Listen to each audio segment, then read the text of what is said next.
Hi, this is Tim Horning, and this is Tuesdays with Tim. This is the third installment, and this is titled The Right Time and Place with regards to real estate, mainly residential, single-family homes, condos, and apartments. With regards to the real estate market, it's changed, and Einstein defined change as the passing of time, or time is change. And the way we have to look at this is we have to look at this as this change equals opportunity. Now you're saying, whoa, there's a lot of blood in the street.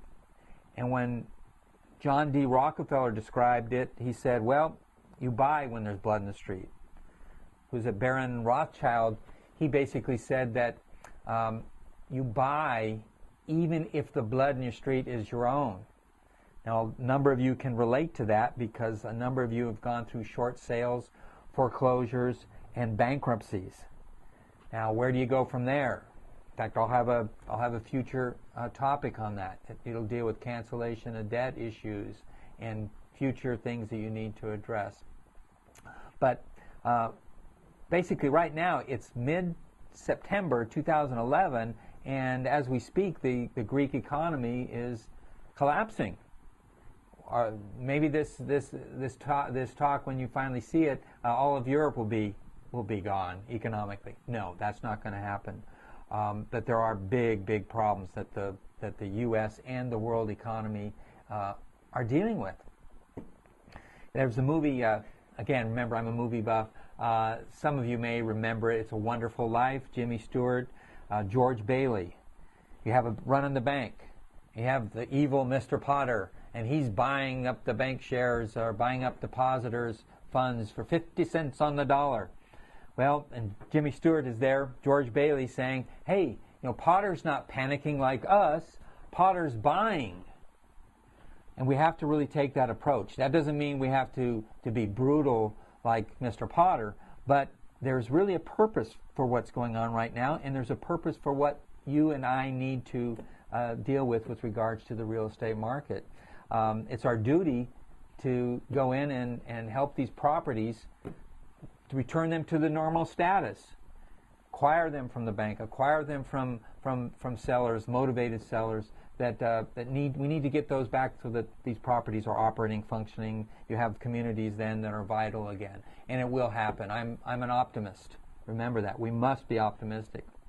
As far as the time to buy, when is this market going to bottom out? I don't know. I couldn't tell you. However, I believe that between the next, perhaps out a year to the next 3 years, you should be buying. There's going to be opportunities, and the market's still going to go down, and the opportunities are going to be substantial. That basically means that you set up a buying program, and you set up that program depending on where. You need to, of course, to identify the market that you want. Look at your risk tolerance. If it's a local area that you know, and you get out your crystal ball, and that market, you're projecting that it will stay stable over the next 10, 15 years, then that's where you want to be. Look at the infrastructure. Look at the condos, the schoolings. All of these things you do know, and those are still in place. Please don't abandon them. There's some tools that I can give you here that I think will help you quantify it. Okay, so we're identifying the time. It may be now, over the next 1 to 3 years. Now the place part of it, the right place. Now again, I touched on that. You need to know your market, know what your risk tolerances are. You need professionals. If you don't want to manage rental properties, then you hire a property manager. It's okay to do that. Yes, it decreases your amount of net revenue, but in the right circumstances, it can make a lot of sense. As far as finding that place and getting the right terms, many times you'll have a buyer that will not budge on the price, and they want 100% of fair market value. In today's market, you don't buy at fair market value. It's silly. But through the terms, you can address that problem, and it still may make sense to acquire the property. You need to know your seller. There's a joke, I'm going to risk telling it, but it's an Irish joke, but I'm part Irish, so I can do this. This Irishman comes into the bar and he sees a fellow sitting there at the bar and he says, hey, what's your name? He says, it's Patty O'Shea. Well, nice to meet you, Patty. Let me buy you a drink. So they're drinking and they eventually get plastered. And the guy looks at Patty and he says, oh my goodness, you're so drunk, I better walk you home. So it picks him up and the guy's, stumbling around, falling, and picks him up. He falls about a dozen times, gets over out in the street, he keeps falling, and finally gets to the house where the guy lives and knocks on the door, and the woman opens the door and says, oh, thanks for bringing my husband home, but where's his wheelchair? So anyways, that joke, yeah, okay, it's a stretch, but there is a reason I told it.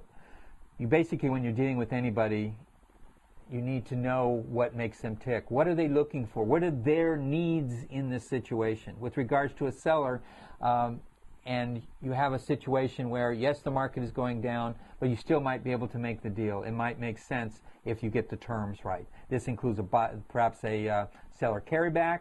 It may even include an equity share with them or with another party. There's a number of ways to make that work. And it's important to look at the net rents when you're buying and to find that right place. And there's a tool that there's tools that we use. We go online, of course. We have access to the multiple listings, and also there's a real nice provider. It's foreclosureradar.com. Foreclosureradar.com. They do charge a fee, but it is worth it, especially if you get your buying program started now.